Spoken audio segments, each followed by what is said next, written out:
Esta historia acontece en las cercanías de Temuco, y su argumento es tan fuerte y violento que debe servir como ejemplo para muchos que en la certeza de ser dueños de la verdad absoluta son capaces de romper los límites de la cordura, convencidos que a lo menos tendremos elementos para llegar a una profunda reflexión.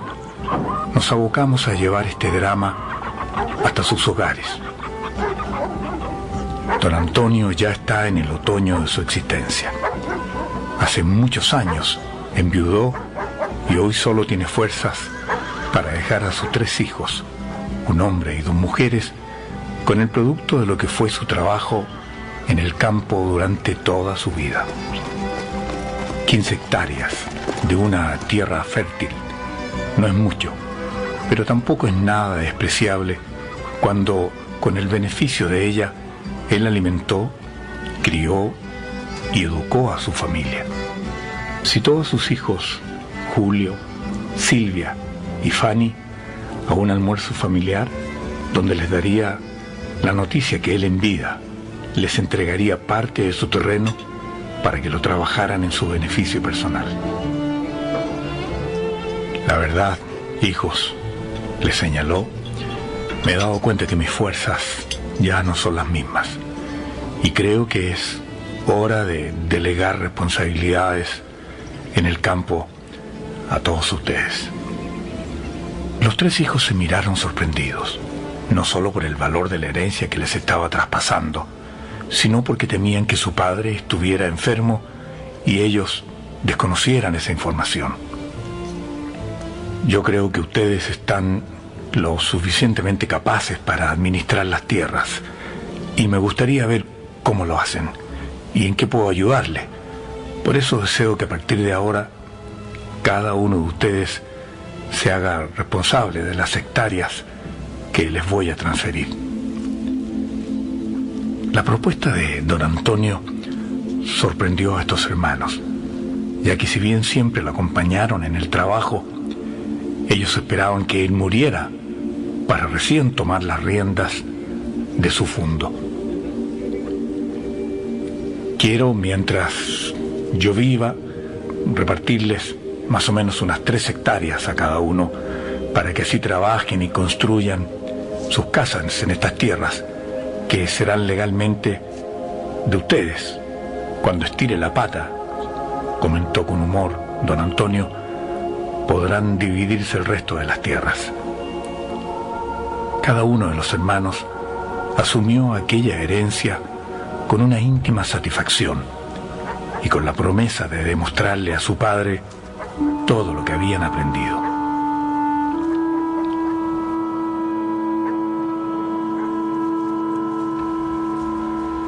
Al poco tiempo estos hermanos se casaron y comenzaron a construir sus casas en el terreno que don Antonio les cedió.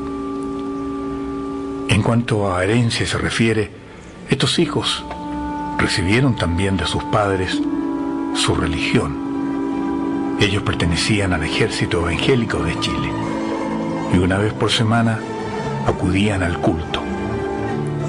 Esta fe sin duda marcó su accionar. Eran personas que tenían incorporado en su ADN el sentido contradictorio del bien y el mal. Silvia, la hermana del medio, se casó precisamente con Hernán, un campesino que profesaba casualmente su misma religión. Ambos tuvieron 3 hijos, los que crecieron al igual que ellos, teniendo como entorno el campo.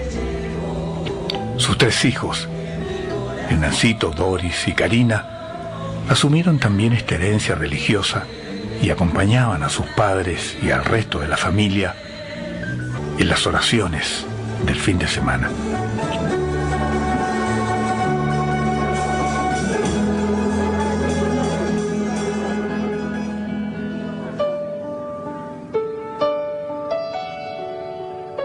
Por su parte, don Antonio vivía solo en la misma casa que construyó cuando tenía a su lado a toda la familia. Su salud había mermado un poco y prácticamente ya no sembraba ni cosechaba. Vivía en cierto modo a expensas del cariño de sus hijos, quienes a menudo lo abastecían con la mercadería necesaria para que nada, absolutamente nada le faltara. Julio el mayor estuvo casado, pero problemas de carácter lo indujeron a divorciarse. Matrimonio que se deshizo sin haber tenido hijos. Fanny, la menor, sufría ciertas alteraciones emocionales que en cierto modo le impedían tener pareja, y por lo mismo sus hermanos Julio y Silvia los apoyaban y le tenían en permanente vigilancia.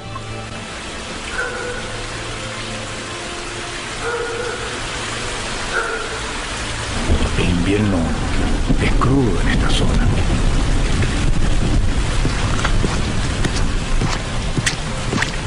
Y cuando llueve a veces se hace imposible trabajar y desplazarse de un lugar a otro. Por eso los hijos de Silvia y Hernán tienen largas ausencias en el colegio, ya que a veces les es imposible desplazarse tantos kilómetros a pie hacia el colegio cuando el clima es adverso.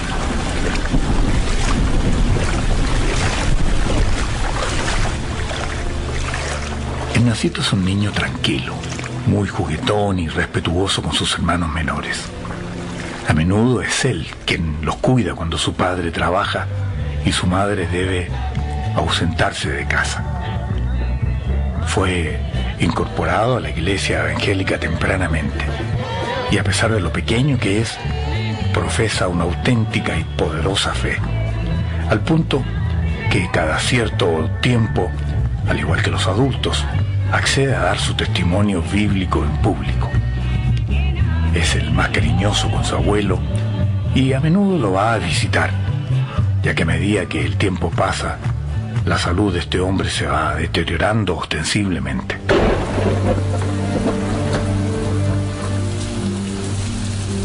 ¿Cómo está, abuelo? Lo vine a ver.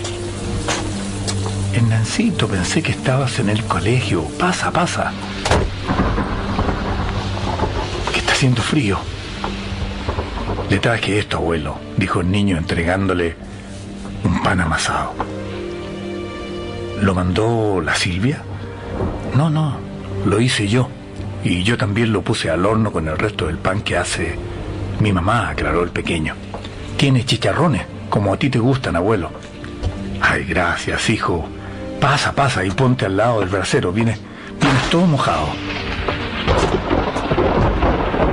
¿No fue a la iglesia el domingo, abuelo? Estaba resfriado, no me levanté en todo el día, comentó el anciano. ¿Y no vino nadie a verte? Bueno, de mis hijos, nadie. Pero una vecina se acerca de vez en cuando y me atiende cuando no me puedo levantar, señaló don Antonio con un dejo de amargura. El hábito era que este niño acompañaba al abuelo casi todo el día, y poco antes que el sol comenzara a caer, emprendía el regreso a casa. Entre Julio y Silvia, los hermanos mayores, se veían a menudo. Coincidentemente eran los más religiosos, y juntos acudían al culto también durante la semana. Cuando no, se juntaban en la casa de Julio, aprovechando que vivía solo, y allí daban rienda suelta a una serie de ritos que duraban horas y estaban enmarcados bajo una conducta un tanto histérica que cuando eran realizados durante la noche incomodaban seriamente a los vecinos de este. El asunto en realidad no pasaba a mayores, porque estas reuniones eran fortuitas.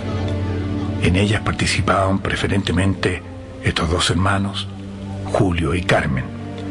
Hernán, el esposo de esta última y padre de los 3 nietos de don Antonio, era un campesino muy trabajador y pasaba gran parte del tiempo en el campo.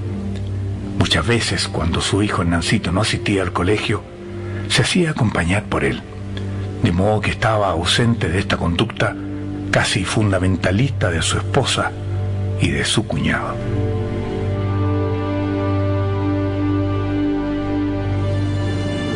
Una tarde, cuando Hernán hacía un alto en su trabajo, escuchó atentamente el relato de un campesino que lo ayudaba, en el sentido que en la casa de Julio se producían escenas de alta efervescencia religiosa. Él le contó que una noche de regreso a su casa vio la luz prendida de la casa de su cuñado y de pura curiosidad miró a través de la ventana. En el interior existía una persona que estaba disfrazada de demonio y el resto le vociferaba arengas de grueso calibre para que se fuera del lugar. Y después, decía este hombre, le daban latigazos hasta dejar al personaje que lo interpretaba literalmente extenuado en el suelo. Hernán, quien profesaba la misma religión evangélica, le explicó que aquello estaba lejos de los ritos de su iglesia y que cuando se oraba para espantar los malos espíritus se hacía fundamentalmente en el culto y en presencia del pastor. Esa tarde Hernán se fue rumbo a su casa un tanto preocupado por la historia que le contó su compañero de trabajo. En principio pretendió conversarle a Silvia, su esposa, sobre la materia.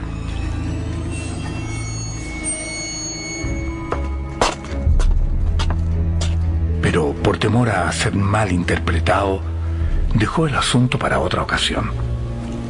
Sin embargo, a partir de aquello, cada vez que volvía a casa, cuando se le hacía de noche, acostumbraba a irse por el camino que colindaba con la casa de su cuñado Julio. En una oportunidad, vio que la casa estaba con luces y se hizo la promesa de visitar a su cuñado. Pero apenas se acercaba, comenzó a sentir gritos y cánticos en su interior que lo hicieron desistir de su condición de visita. Pero, al igual que su colega campesino, la curiosidad pudo más y se atrevió a mirar el espectáculo a través de una de las ventanas. En su interior existía una decena de personas cuyos rostros estaban cubiertos con máscaras. Estas eran muy parecidas a las que se usan en el norte para las denominadas diabladas. Ellos danzaban, por decirlo de algún modo, alrededor de una persona que estaba tendida literalmente sobre una mesa. A ella, cada cierto tiempo, la castigaban pegándole o lanzándole objetos sobre su cuerpo. El asunto llegó a mayores cuando uno de los asistentes lanzó sobre el cuerpo de aquel individuo, que claramente era la representación de Satanás, brasas en plena combustión sacadas precisamente del brasero. Por cierto, la víctima de turno lanzó un grito y cayó al suelo para ser socorrido por el resto.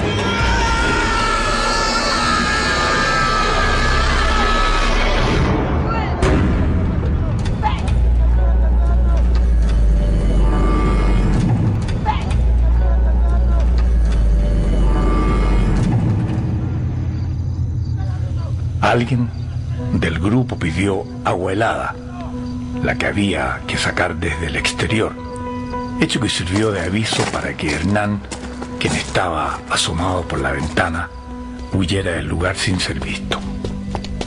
Este hombre regresó a casa pensando que entre los asistentes estaba Silvia, pero para su grata sorpresa, su esposa estaba en ese momento dándole la cena a los niños, quienes se disponían a esa hora a ir a la cama para dormir. Nuevamente omitió contarle a ella lo que había visto, ya que aquel exceso involucraba a su hermano, con quien lo unía un gran afecto.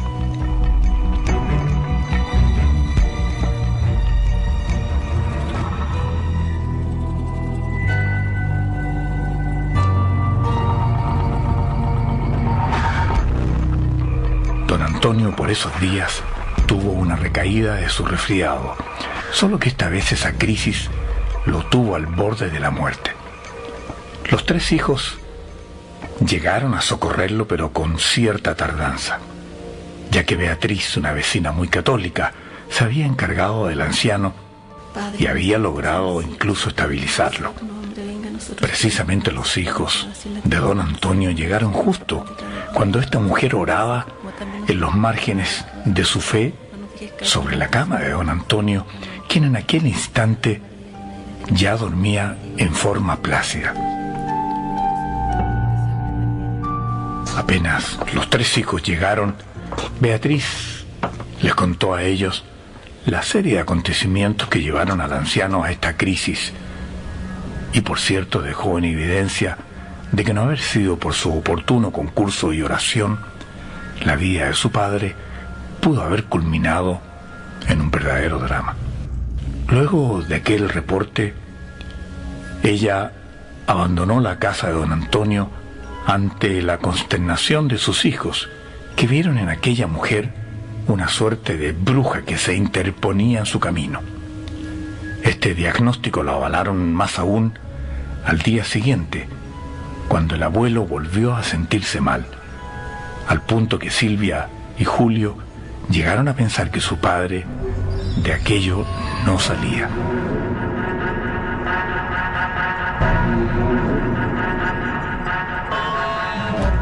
Hubo que contar con la ayuda de un médico de Lautaro para entender lo que le pasaba a su padre y superar con sus remedios aquella enfermedad que lo aquejaba. Por supuesto, luego que su anciano padre recuperó su conciencia y se veía más rebosante de salud, los hijos estuvieron orando en su estilo a los pies de la cama. Más tarde acudieron donde la vecina para decirle que por favor en el futuro no interviniera más en la salud de su padre. Beatriz no entendió lo que sus hijos quisieron decirle, solo atinó a callar e hizo caso omiso del trasfondo negativo que emanaba de esas palabras. Hernán se alegró de la recuperación de su suegro, pero no tuvo la oportunidad de estar a su lado, ya que debió quedarse al cuidado de sus hijos. Sin embargo, el asunto, que tuvo un final feliz, no fue así para sus hijos Julio y Silvia, quienes en reuniones particulares habían esbozado que en lo de su padre hubo una suerte de maldición diabólica y que en el ánimo de resguardar a su familia estaban dispuestos a hacer todo lo posible para hacer una suerte de conjuro y eliminar toda esa maldad de su entorno. Ya Silvia advertía que su esposo Hernán no compartía aquella idea, y era razón suficiente para dejarlo al margen de estos ritos. Entre ella y su hermano evitaban comentar lo que hacían para no ser mal interpretados ni ser delatados al interior de su comunidad religiosa. Una noche Fanny, la hermana menor, quien vivía sola en su casa, se acostó y antes de conciliar el sueño comenzó a sentir ruidos en el exterior de su casa. Miró a través de la ventana y los relámpagos de la noche, que más tarde desataron un verdadero temporal, le hicieron ver que un hombre vestido de negro hacía esfuerzos para entrar a su casa.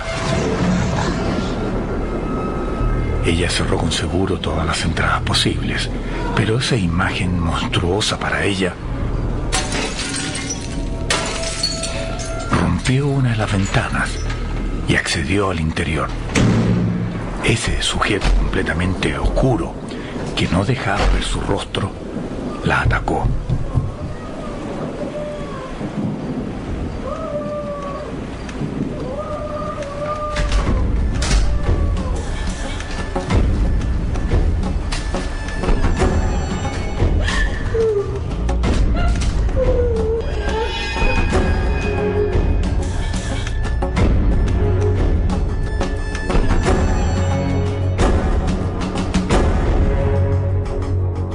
Según el testimonio que al día siguiente entregó a sus hermanos, también la habría ultrajado.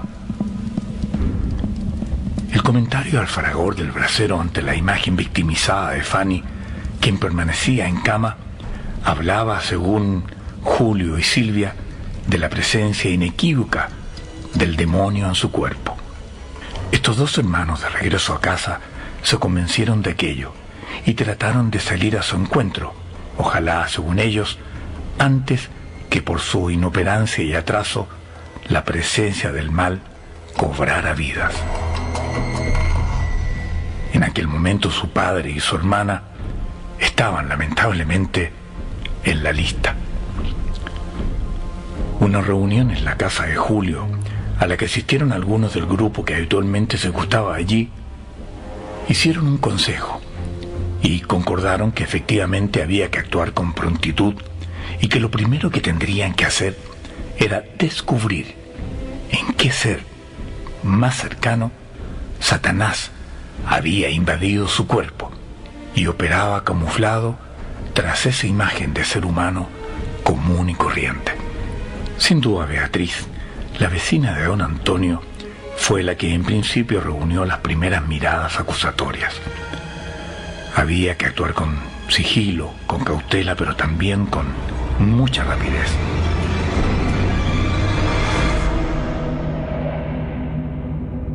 Un registro ocular hecho por Julio a la casa de esta mujer y a sus actividades para percibir si efectivamente ella tenía en su poder imágenes que acusaran su pseudo condición diabólica era fundamental para la acusación.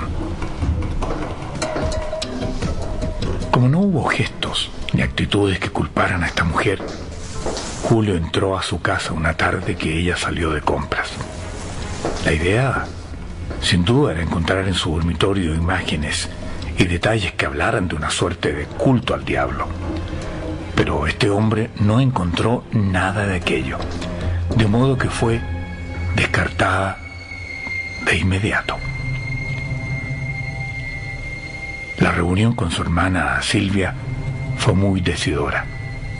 Ella había estado observando a sus hijos, a Hernancito, a Doris y a Karina, ya que tenía mediana certeza, o más bien un leve presentimiento, que perfectamente en uno de ellos se había encarnado la figura del rey de los infiernos.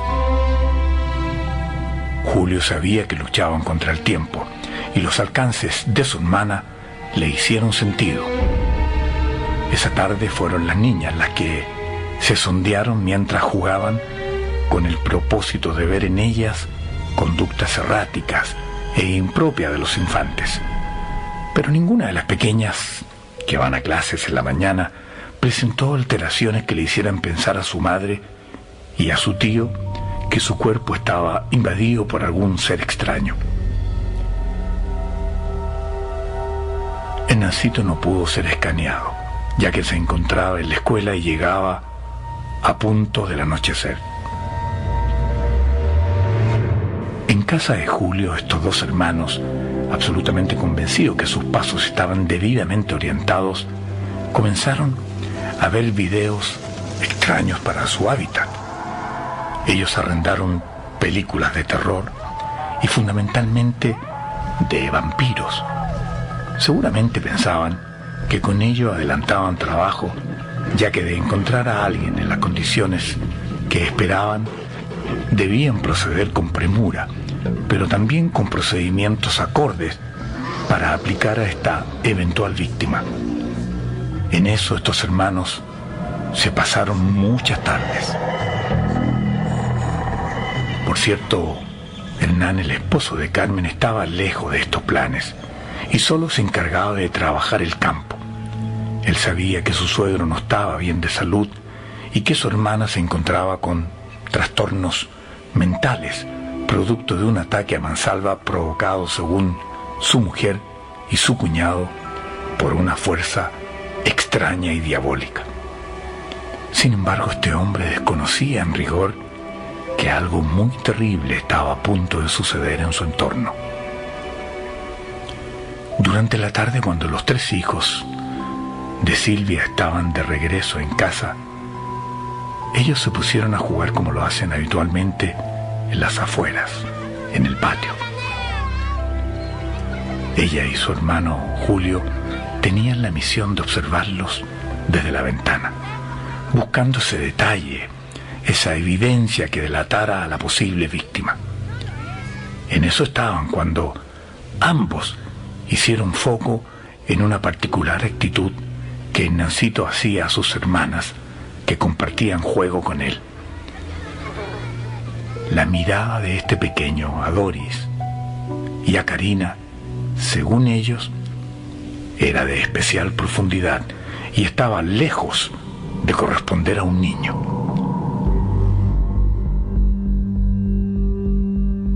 Aquello sucedió un par de veces más y ambos de pronto entendieron que Satanás estaba ahí, en el cuerpo del primogénito de Silvia. Ante tamaña evidencia, acordaron, sin decirle a Hernán, que el niño no fuera a clases el día siguiente, y tampoco sus hermanas. Desde luego estos hermanos estaban absolutamente convencidos de su intuición, y esa noche fueron a la casa de Julio y en un acto que excede toda cordura, gritaron y vociferaron contra Satanás, demostrando sin duda un desarrollado estado de incipiente locura.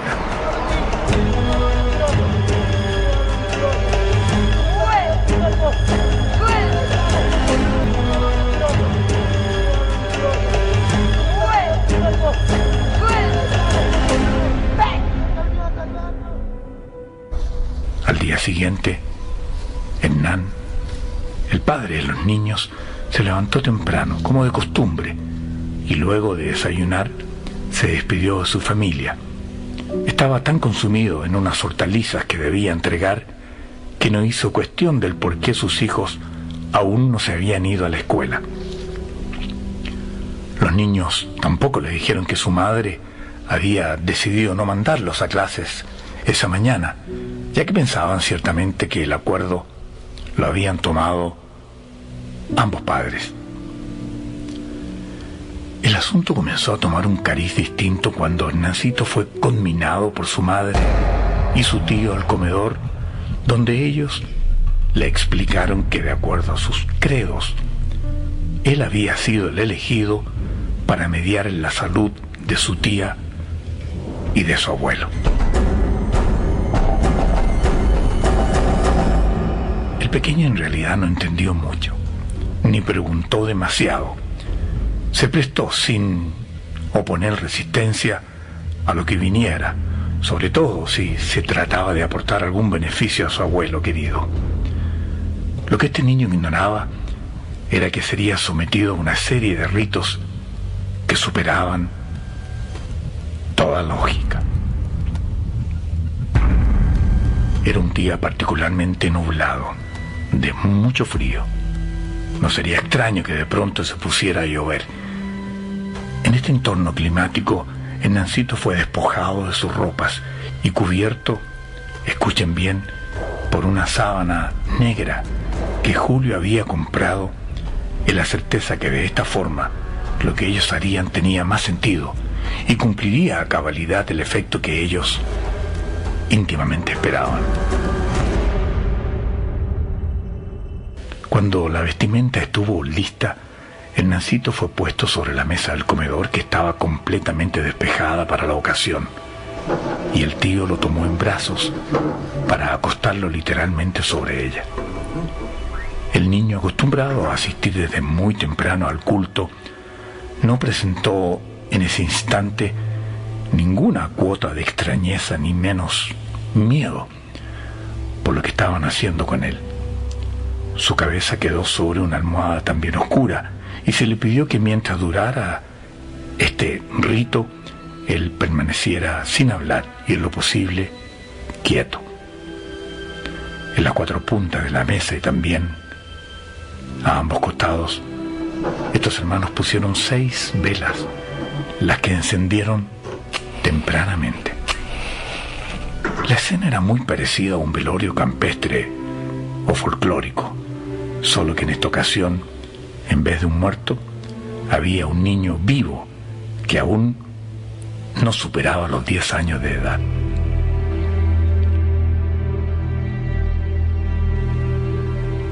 A este rito satánico fueron invitados especialmente sus 2 hermanas menores, las que al igual que Hernancito debían permanecer calladas durante el evento. Mientras el niño estaba inerte y mirando el cielo del comedor, su tío y su madre y las niñas comenzaron a orar.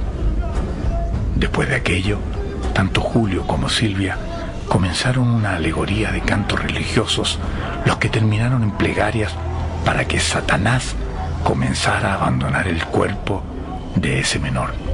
Finalmente, una serie de gritos y extractores que llegaron incluso a inquietar a los menores se produjeron dentro del mismo marco de rechazo a esas fuerzas malignas que tenían a punto de llevarse al más allá a su padre y a su hermana. El Nancito comenzó a ponerse nervioso. Llevaba en este estado más de 2 horas y no sabía en qué terminaría todo aquello. De pronto Carmen despojó a su hijo de aquella sábana negra y lo dejó completamente desnudo. Sus hermanas miraban asustadas el devenir de los acontecimientos. Entretanto, el tío Julio fue en busca de un bulto negro que no estaba en escena y que él extrajo desde un maletín. En su interior había una gruesa, hechiza y filuda estaca.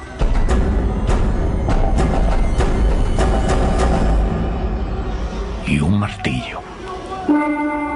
Claramente este rito estaba tomando un diabólico rumbo. Esa arma casera y aquella herramienta estaban inspiradas, sin duda, en la serie de películas que ellos habían visto. Y de ser cierto, tenían planificado llegar hasta el final de esta puesta en escena que tenía como objetivo sacar del cuerpo del pequeño a Satanás, que según ellos se había apoderado de él y el asunto de... Claramente este rito estaba tomando un rumbo inesperado. Esa arma casera y aquella herramienta estaban inspiradas, sin lugar a dudas, en la serie de películas de terror que ellos habían visto.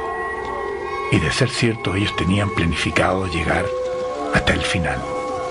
En esta puesta en escena, que tenía como objetivo sacar del cuerpo del pequeño a Satanás, quien según ellos se había apoderado de él, el asunto había tomado ribetes horrendos, y a esa altura ninguno de los presentes podía hacer nada para evitarlo.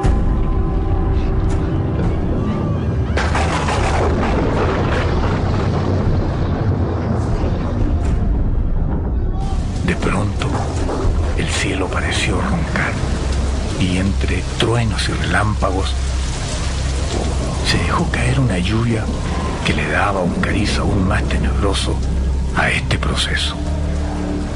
El techo de zinc transmitía y multiplicaba el sonido del aguacero que obligaba a estos hermanos a gritar cada vez más fuerte.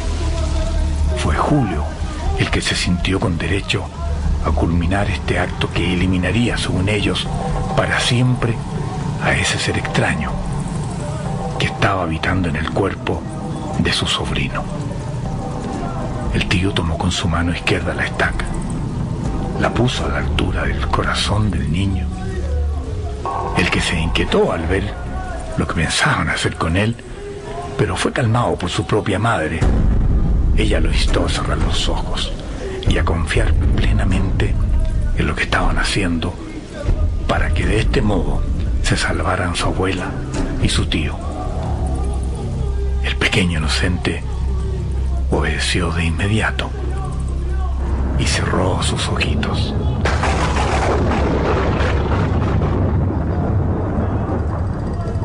Julio, teniendo de compañía musical el sonido externo de ese verdadero temporal, tomó el martillo y se dispuso a darle el máximo de fuerza para enterrar la estaca en pleno corazón de aquel pequeño inocente. Pero en ese mismo momento, la puerta, que estaba debidamente cerrada por dentro, dejó escuchar unos gruesos y persistentes golpes. De inmediato la acción se detuvo. Silvia hizo un ademán a los presentes para que no metieran bulla y dijo en tono bajo: «Es Hernán. Por la lluvia debe haberse venido antes», señaló Silvia, objeto de esperar en silencio un rato más. Afuera, efectivamente, Hernán estaba golpeando en su casa y no entendía por qué no le abrían si estaba cerrado por dentro. Más de alguien debía haber allí, pensó, pero se cansó de hacerlo y mojarse. Intentó mirar rápidamente a través de las ventanas, pero extrañamente estas estaban cubiertas con frazadas. Él no se hizo muchas preguntas y comenzó a llamar y luego a gritar a su mujer: «Carmen, Carmen, niños, ábranme, soy yo, el papá». Por supuesto, nadie se atrevió a hacerle caso. Más bien, enmudecieron, ya que Silvia los tenía debidamente amenazados si abrían la boca. Ante este escenario, Hernán volvió a tomar una bolsa plástica con la que se cubría su cabeza y abandonó su casa para ir a guarecerse con destino a la de su suegro, que estaba distante nada menos que unos 2 kilómetros. Luego de algunos minutos y ante la certeza de que Hernán ya había abandonado su casa, Silvia se cercioró mirando por la ventana que su marido se hubiese marchado. Pensó: seguramente fue donde mi padre. Esta vez fue necesario volver un poco a la histeria religiosa de estas personas antes de continuar con el rito. Cuando todo estaba en orden de nuevo, Julio tomó la estaca, la puso en el corazón de Hernancito y esta vez no esperó mucho para aplicar toda su fuerza a través del martillo y enterrar así aquel palo puntiagudo en el corazón de este pequeño.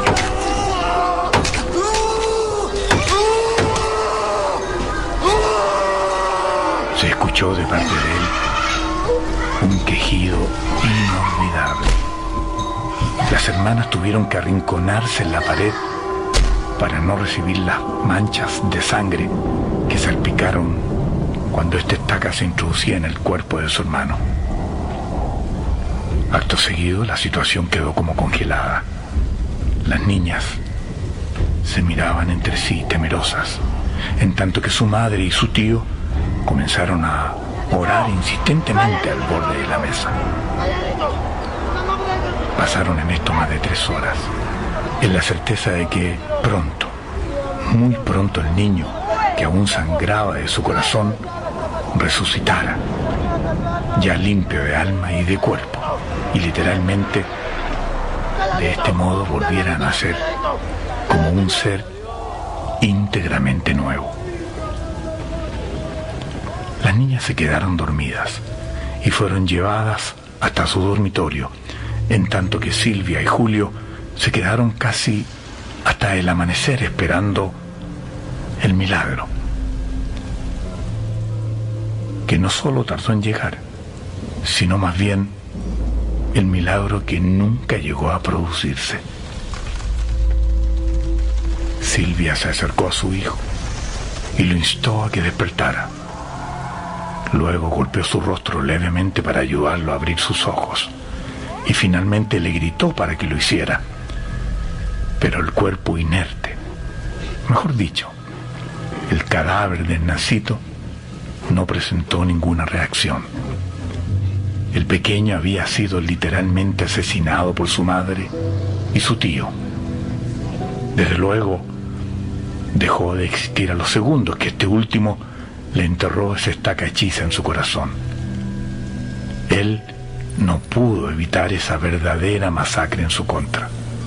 Su mente inocente no alcanzó a dimensionar que aquellos adultos que tenía enfrente estaban absolutamente desquiciados, y que en honor a su manera de entender a Dios y en beneficio directo de salvar a su abuelo y a su tía, le habían quitado la vida de la forma más horrible que alguien puede hacerlo con un niño. Julio, cuando comprobó que todos sus esfuerzos fueron en vano, dimensionó la gravedad de la situación y en el único acto de cordura que tuvo durante este proceso que excede la comprensión humana, decidió lisa y llanamente escapar cuanto antes, lejos del sitio del suceso, ya que a partir de ahora él, como su hermana Silvia, eran cómplices de este bestial e inédito crimen.